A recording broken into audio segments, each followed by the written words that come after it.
Olá, buscadores de si. No meio dessa pandemia, decidi fazer uma jornada para os relacionamentos afetivos, como a gente pode transcender essas relações. E na semana passada foi o nosso primeiro encontro com o tema de como construir e manter uma relação amorosa. E infelizmente eu não consegui subir essa live para o YouTube, tivemos problemas na gravação e diante de tantas demandas e pedidos para que pudessem rever e ou assistir, porque não puderam assistir no momento, eu decidi fazer esse vídeo no YouTube, até porque a jornada vai continuar. Quinta-feira tem outro encontro e quinta-feira que vem temos mais um encontro. Então eu vou fazer aqui os tópicos mais importantes que eu falei lá no nosso bate-papo de quinta-feira.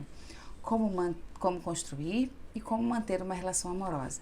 E quando a gente fala de relacionamento, a gente já precisa pensar lá atrás. Porque muitas pessoas, quando falam de relacionamento amoroso, já pensam no encontro, né? Ah, eu vou encontrar com aquele homem, eu vou encontrar com aquela mulher, como vai ser esse encontro? E os relacionamentos amorosos, como a gente se relaciona, a maneira com que a gente se possibilita uma entrega, tá tudo relacionado lá atrás de como a gente se vinculou. Vamos lá, então? Os relacionamentos a gente passa por 3 fases. A base dos relacionamentos são relacionamento intrapessoal, extrapessoal e relacionamento sistêmico. Guarda essas 3 informações. Então vamos lá. Quando a gente foi gerado, nós fomos gerados dentro do útero materno. Ali nós fomos protegidos, nutridos, cuidados. O nosso corpo foi sendo formado, fortalecido, até passarem meses e meses que a gente viesse ao nascimento. Esse primeiro vínculo é a mamãe. Como eu me vinculo com a minha mãe?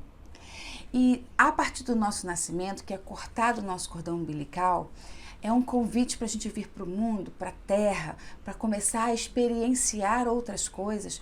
Porém, a gente ainda fica na esfera da mãe, a gente ainda fica no vínculo da mãe, porque é naquele colo que a gente se acolhe, é naquele seio que a gente se alimenta. Mesmo quando a mãe não consegue amamentar, é naquele colo que a gente se amamenta, aquele cheiro que a gente conhece, aquele calor que a gente conhece.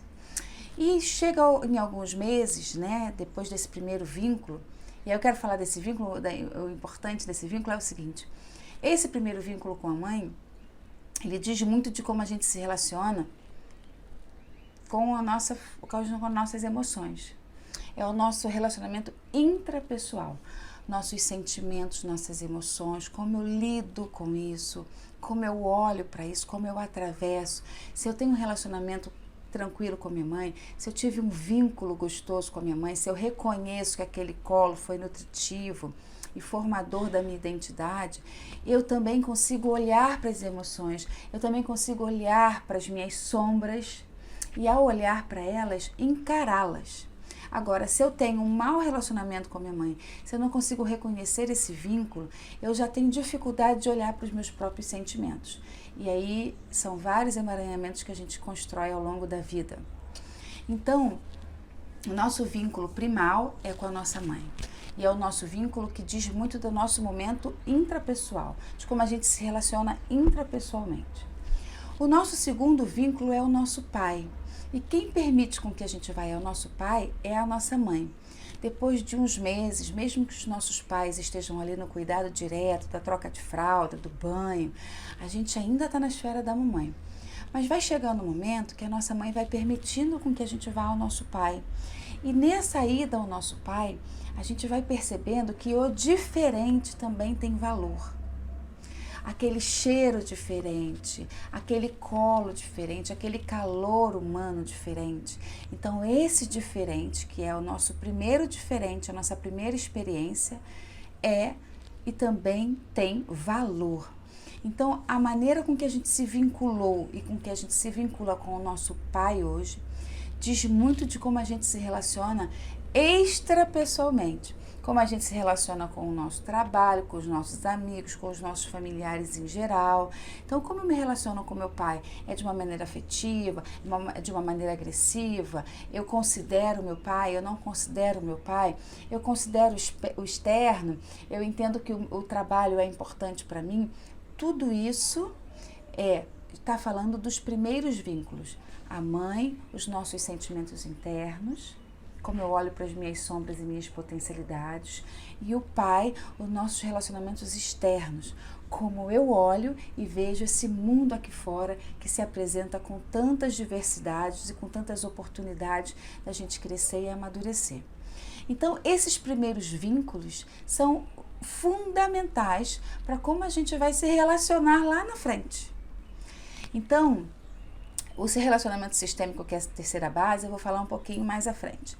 Então, olhando para essa perspectiva, faça essa reflexão agora, né? Como você se relaciona com a sua mãe, como você se relaciona com as suas emoções internas e como você se relaciona com o seu pai, como você se relaciona com esse externo, com esse mundo que tanto nos proporciona experiências. E aí a gente vai então seguindo. Primeiro, eu quero trazer uma frase do Bert Hellinger, que é: a gente só pode amar o imperfeito. O perfeito não nos encanta. O perfeito, ele traz no primeiro momento aquele impacto. É como olhar uma obra de arte. A gente olha para aquela obra de arte, admira, fica ali durante um tempo, depois a gente, preenchido, a gente vai para outra obra de arte. Então, a gente só consegue amar, desenvolver sentimentos pelo imperfeito, porque é ele que nos desafia, é ele que nos faz flexibilizar, é ele que nos faz olhar para o diferente e também ver que esse diferente tem valor. Assim como lá na nossa primeira relação com o nosso pai. Então, a gente tem que sair desse lugar, gente, de que a pessoa tem que vir redonda para o relacionamento. A pessoa tem que ter as mesmas afinidades, a pessoa tem que pensar como eu, a pessoa tem que ter o mesmo time de futebol, a pessoa tem que ter... Enfim, a gente vai criando uma lista de exigências para que esse outro chegue, né, para que essa pessoa chegue com afinidades. E nem sempre isso é o fundamental. O diferente é o que nos expande. Então isso diz muito de como eu lido com a minha relação com meu pai. Porque um relacionamento, uma mulher que pensa diferente, que tem valores diferentes, agrega muito para a minha expansão de consciência. Assim como um homem que chega trazendo novas possibilidades. Então, só podemos amar o imperfeito. Se você está em busca do perfeito, da perfeição, respira e se pergunta se você tem isso para dar. Você tem essa perfeição para dar? Você é essa pessoa assim tão redondinha para o outro? É uma boa reflexão. Então, relacionamento, gente, é a nossa experiência terrena que mais nos possibilita a evolução. É divina. Relacionamento é amoroso, é algo que nos transcende, que nos desnuda, que nos faz flexibilizar a vida, que nos faz conhecer novas oportunidades, novos mundos. E por que que ele é tão desafiador? Por que que ele traz pra gente por vezes, tantas dificuldades? Porque é um relacionamento ombro a ombro. Quando a gente está no nosso relacionamento com os nossos pais, mesmo a gente aceitando ou não aceitando nossos pais, existe uma relação ali que é hierárquica. O pai e a mãe são grandes e eu sou pequena. O relacionamento de homem e mulher, e aí eu tô falando, batendo bem na tecla aqui, nesse vídeo, dos relacionamentos heterossexuais, ok? O relacionamento de homem e mulher, o relacionamento é ombro a ombro. Não tem a mulher é melhor que o homem, não tem o homem melhor que a mulher. Os dois são iguais. E dentro dessa perspectiva, eu saio de uma relação hierárquica e começo a construir uma relação com o outro, que eu escolho, que eu sou escolhida, mas que ninguém tem poder sobre o outro, é uma grande dança de egos. Ora o outro quer ser mais, ora a mulher quer ser mais.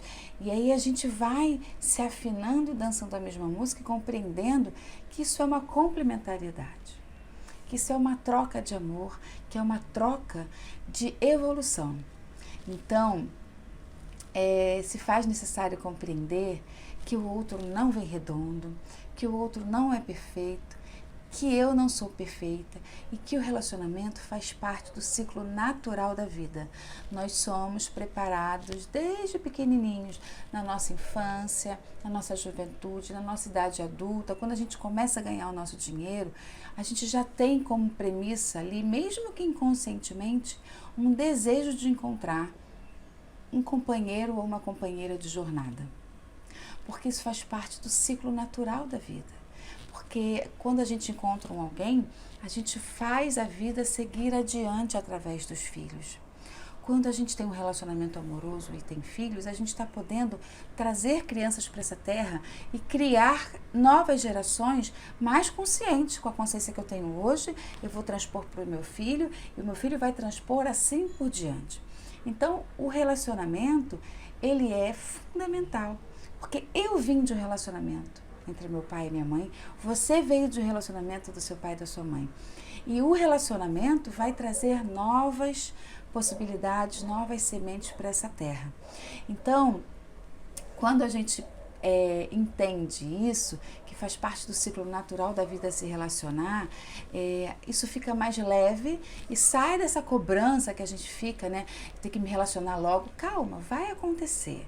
E vai acontecer no momento certo, no momento que você se possibilitar reverenciar o seu pai e a sua mãe e reverenciar quem você é.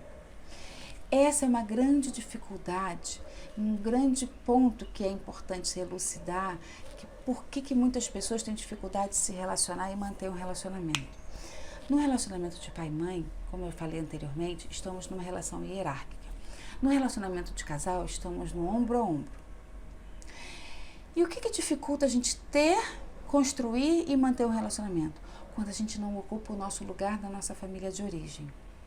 Quando a gente não ocupa o nosso lugar, quando a gente acha que a gente tem que ser o pai da mãe, a mãe do pai, o pai dos irmãos mais novos, quando a gente acredita que a gente precisa salvar a nossa mãe do nosso pai, do relacionamento, quando a gente acredita que tem o direito de dizer para os pais se separarem, né? A gente vai assumindo outros poderes, a gente vai se permitindo criar uma desordem no sistema familiar. Por vezes os pais até nos convidam a esse lugar, né? Às vezes os pais se comportam como crianças, quer que o filho cuide dele. Então, a ordem sistêmica, que é da hierarquia, ela é tão fundamental para esse momento, né, do relacionamento, porque quando eu ocupo meu lugar na família, eu ocupo meu lugar de força. Eu sei qual é a minha potencialidade, eu sei quais são os meus recursos. E quando eu ocupo meu lugar, eu consigo ir para um relacionamento e me entregar. Porque quando eu vou para o outro e vou inteiro ocupando o meu lugar, eu estou pronta para me relacionar. Agora, quando eu vou para o outro, preocupado se meu pai vai brigar com a minha mãe, se minha mãe vai brigar com meu pai, se meu irmão tem o que comer, com todas essas demandas do sistema de origem e assumindo responsabilidades que não são minhas, eu pouco vou estar disponível para essa relação. Eu pouco fico disponível para construir a vida adiante. Por vezes, muitos casais até se casam, mas ainda ficam presos a relacionamentos do sistema de origem. Isso é muito comum e muito natural. Então, para a gente conseguir construir um relacionamento amoroso, se faz necessário compreender e assumir o seu lugar no sistema de origem. Se você é filho mais velho, assuma o lugar do filho mais velho. Se você é filho único, assuma o lugar do filho único. Se você enfim, o lugar que você ocupa, ocupe o seu lugar. Porque ocupando o nosso lugar é onde a gente tem a força necessária para seguir. E vamos falar então do relacionamento, da base do relacionamento, que é o sistêmico. Compreender também que tem muitos emaranhados que são construídos por nós mesmos, por bloqueios, por traumas pessoais, traumas geracionais. Vou fazer uma live sobre traumas geracionais em breve. E muitos desses traumas também impossibilitam o encontro com uma pessoa. Mas o relacionamento sistêmico, que é a base dos relacionamentos intrapessoal, extrapessoal e sistêmico, traz também a gente reflexão de que nós somos fruto de uma ancestralidade e que muitas coisas que foram vividas lá atrás, a gente tendo conhecimento ou não, nós estamos aqui sendo influenciados. Muitas vezes e por vezes, pessoas têm dificuldade de se relacionar por emaranhamentos de ordem sistêmica do seu sistema familiar. Então, uma constelação pode trazer e elucidar bastante esse ponto, para que você possa estar livre para se relacionar e viver essa experiência que é divina. Seja casando uma vez, 2, 3, não importa, né? As pessoas até criticam muito, e fulano já casou 3 vezes. Qual o problema? Qual é o problema? A gente tem a crença de que se relacionar tem que ser para sempre. E isso, na visão sistêmica, gente, é balela. Ninguém se relaciona para sempre. O para sempre é uma forma ideológica, uma forma que a gente fica projetando, criando expectativas de um para sempre que não existe. O relacionamento sempre termina, mesmo que seja com a morte de uma das pessoas. Então o relacionamento, ele está sempre, entenda isso, o relacionamento sempre vai acabar. Seja daqui a 5 meses, seja daqui a 5 anos, seja daqui a 30 anos, seja daqui a 50 anos. Então, ter essa consciência de que ele vai acabar nos possibilita viver cada dia como se fosse único, com entrega verdadeira. A gente não precisa ficar perneta numa relação em nome de filhos, em nome do sistema, em nome de não decepcionar pai, não decepcionar mãe, não decepcionar a sociedade. A gente precisa ter coragem de assumir o nosso lugar e ser felizes. Relacionamento é vida, sexualidade é pulsão de vida. Esse é um outro ponto importante que eu vou falar mais adiante sobre os relacionamentos. Então, quinta-feira próxima, eu vou fazer uma nova live nessa jornada dos relacionamentos, trazendo a reflexão de que o que dificulta e o que atrapalha o relacionamento amoroso e o casamento já instituído. Vem comigo nessa quinta que eu acho que você vai gostar. Beijo grande, espero que tenha trazido os pontos aí importantes da nossa live anterior e vamos continuar essa jornada aí que tá bem gostosa. Até mais!